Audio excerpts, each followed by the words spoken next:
एक सवाल पूछती हूँ आपसे, अपने आध्यात्मिक विकास से कितने लोगों को थोड़ी बहुत निराशा होती है कभी?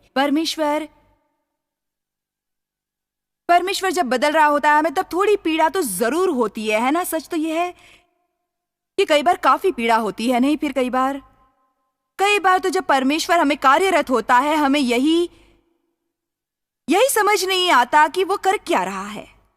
ये यूं लगता है, अरे क्या कर रहे हो आप? ऐसा इसलिए क्योंकि कई बार वो हमारे जीवन से कुछ ऐसी चीजों को बाहर कर देता है जिन्हें ले हम सोचते हैं ऐसा क्यों हो रहा है। हमारी राहों में ऐसे इंसानों को ले आता है कई बार वो, जिन्हें लेके हम सोचते हैं इनके साथ क्यों रहे हम। ऐसी छोटी मोटी कई चीजें होती हैं, उनके द्वारा आपको उत्साहित करने हेतु मन हो रहा है ये छोटी सी कहानी सुनाऊं आज रात, जिसका शीर्षक है चाय के प्याले की कथा। हो सकता है टीवी पर पहले या मेरे किसी टेप वगैरह में इसे सुना हुआ हो आपने, परंतु मुझे यकीन है आप में कई ऐसे भी लोग हैं जिन्होंने इसे नहीं सुना होगा। ये उनके लिए है, ये उनके लिए भी है जो ये समझ नहीं पाते कि परमेश्वर क्या कर रहा है उनके जीवन में, और ये उनके हेतु भी है जो ये महसूस करते हैं जो कुछ नहीं कर पाएंगे।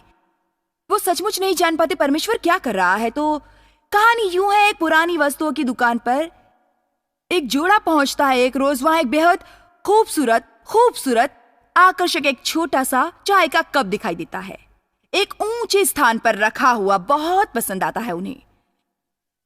वो कहते हैं ये चाय का प्याला हमें लेना ही चाहिए। उन्हें वो काफी भाया था। उसकी कीमत चुकाकर उसे घर ले जाने को अपने साथ तैयार भी थे। वो चाहते थे कि वो चाय का प्याला उनका हो जाए, मगर तभी वो नन्हा सा प्याला उनसे बातें करने लगा।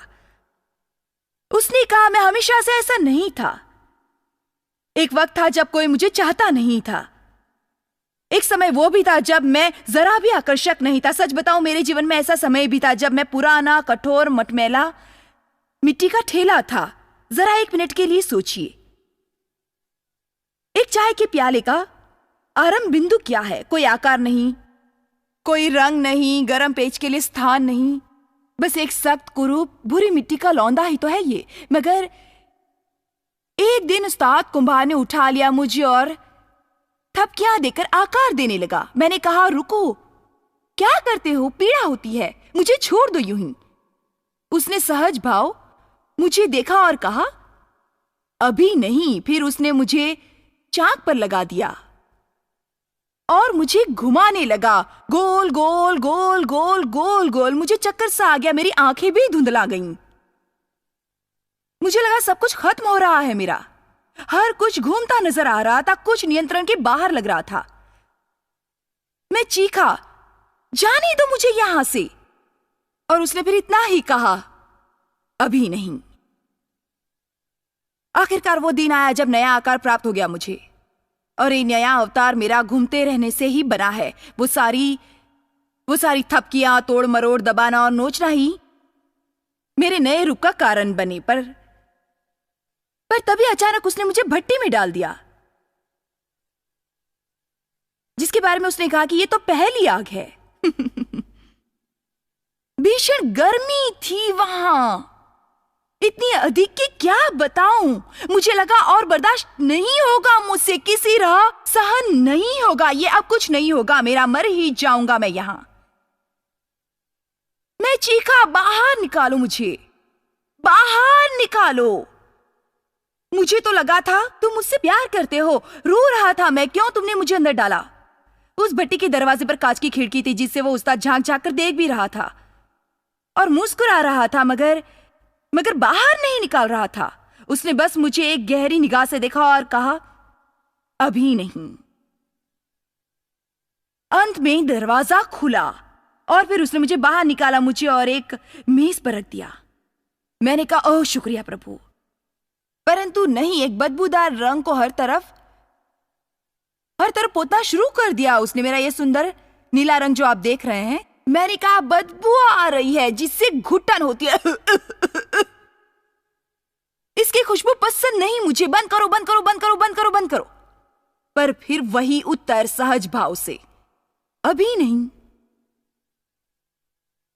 तत्पश्चात उसने फिर मुझे भट्टी में झोंक दिया, जिसे दूसरी आग कहते हैं। पहली बार से अधिक ही भीषण गर्मी थी वहां। अब तो मुझे यकीन हो गया कि बचूंगा नहीं। मुझे लगा अंत आ गया मेरा, खाक हो जाऊंगा अब मैं फिर चिल्लाया, मुझे बाहर निकालो, हे भगवान निकालो निकालो निकालो, सचमुच सहन नहीं होता। मैं बोल रहा हूं ना और बर्दाश्त नहीं होगा, क्या तुम मुझे सुन रहे हो? अब बाहर निकालो मुझे। और उस कांच की मेज पर देखता, बस एक ही जवाब देता। और फिर एक दिन आखिरकार वो दरवाजा खुला, उसने मुझे निकाला, यहां अलमारी के ऊपर ठंडा होने रख दिया। अलमारी में था अब मैं। एक बार फिर कहना चाहूंगी, उसने अलमारी के ऊपर ठंडा होने के लिए रख दिया मुझे। क्या आप में से भी कोई अलमारी में रहा है? भट्टी में रहा है कोई? किसी को महसूस हुआ कि नया आकार और प्रकार बन रहा है उसका? जीवन में दुर्गंध जाती लगी क्या किसी को? हम भी कहते ही हैं, यार ये बांस मार रहा है, मेरे हालातों में दुर्गंध है। फिर जब ठंडा हो गया मैं, तो एक दिन आके उसने आईना दिखाया मुझे। खुद को देखते हुए मुझे यकीन ही नहीं हो रहा था कि इतना बदल गया। मैं विश्वास नहीं कर रहा था अपनी सुंदरता पर। जिस कुरूपता और बुढ़ापे से शुरुआत हुई थी वो अब नहीं रही थी। और आज ऐसा खूबसूरत नन्हा सा नाजुक प्याला हूं मैं, जिसे हर कोई लेना चाहता है। एक समय ऐसा भी था जीवन में जब कोई मुझे अपनाना नहीं चाहता था, कोई मुझे पसंद नहीं करता था, सब मुझको लात ही मारते थे और चले जाते थे। मगर आज कुछ विशेष हूं मैं, मगर हमेशा ऐसा नहीं था। आमीन आमीन।